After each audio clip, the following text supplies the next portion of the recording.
So, itong na nga mga sisi. Simulan natin ang araw na ito sa pagpunta natin sa school. Maraming naganap and akala ko may class kami niyan.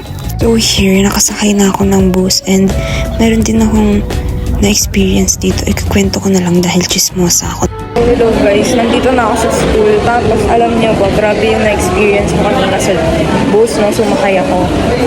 Meron akong nakasakay doon na dalawang matandang mag-asawa. Siguro mga nasa mid 75 to 78 yung mga age nila. Itong time na to nakababa na yung mag-asawang senior. Tapos nasa harapan ko sila na Tapos nung magbabayad na sila, nalimutan, parang hinahanap ng matandang babae yung bag niya, yung wallet niya. Sabi niya, nasa yung wallet ko? Maghiwalay sila na ng upuan, kaya narinig ko yung usapan nila. Doon sila sa senior seat nakaupo. Then sabi ng matandang lalaki, ewan ko, di ba bitbit mo? Tapos hinahanap niya ng hinahanap, hindi niya makita yung wallet niya. Yung wallet na parang bag. Tapos ayun, nalimutan pala sa bahay. Tapos sabi ng matandang lalaki, parang naiinis siya. Tapos bumaba na, sabi nila, bumaba na lang tayo. Tapos sorry yung matanda na babae sa yung asawa niya. So, sobra akong nalungkot. Bala ko nga sanang bayaran kasi syempre wala naman akong pera, diba? So, sana ang gulo.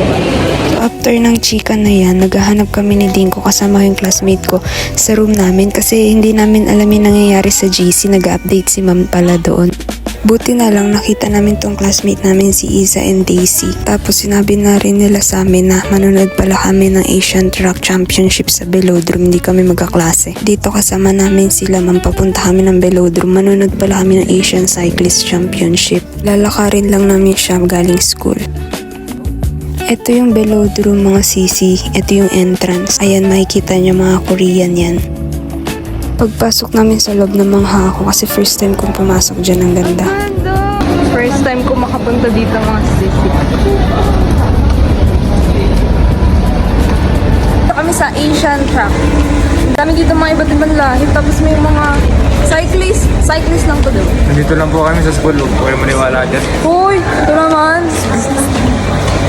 Yan, Korean din yung nagtitraining sa baba ng Velodrome. Sa second floor kami manunood. Dito makikita nyo resting and nagpa-practice pa lang sila. Mga classmate and mga friends ko.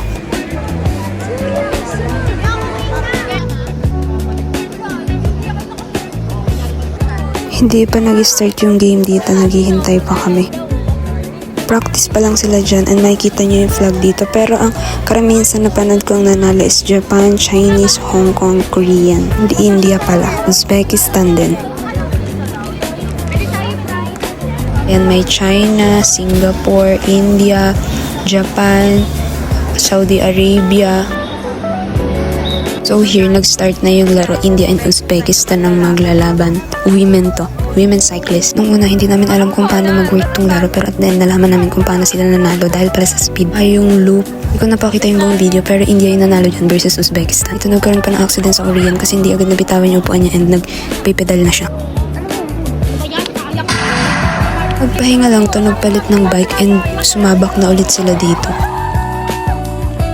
Tindi ng laban yan guys, Korea versus Japan. Sobrang dikit ng speed nila. Tapos kahit hindi ka nagbabike dyan, mapapacheer ka sa sobrang gagwapo ng mga nagbabike. Tapos may mga nakabad pa dyan, mga ate, puputi.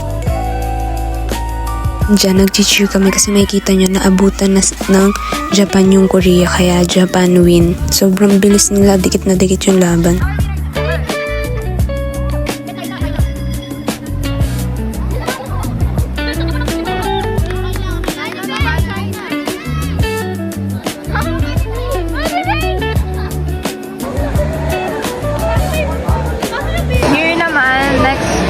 Laban is China and Hong Kong. Tapos na. Makikita nyo dito, naka-red yung China and naabutan na ng China yung Hong Kong. So, China win here. Naka-blue yung Hong Kong. Umuwi na ako kasi masyado nang pahapon. Dito naglalaro.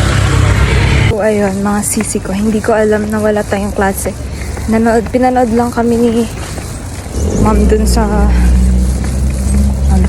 hindi ko alam kung anong tawag dun. Gym ng Asian Championship. Pero yung Asian Track Championship naman is May 26 to 31. Kaya kung gusto nyo manood, punta kayo ng Tagaytay Velodrome. Ayan lang mga sisi. Thank you for watching. That's how my day went and spend well kasi ang daming pogi. Good night. Bye-bye.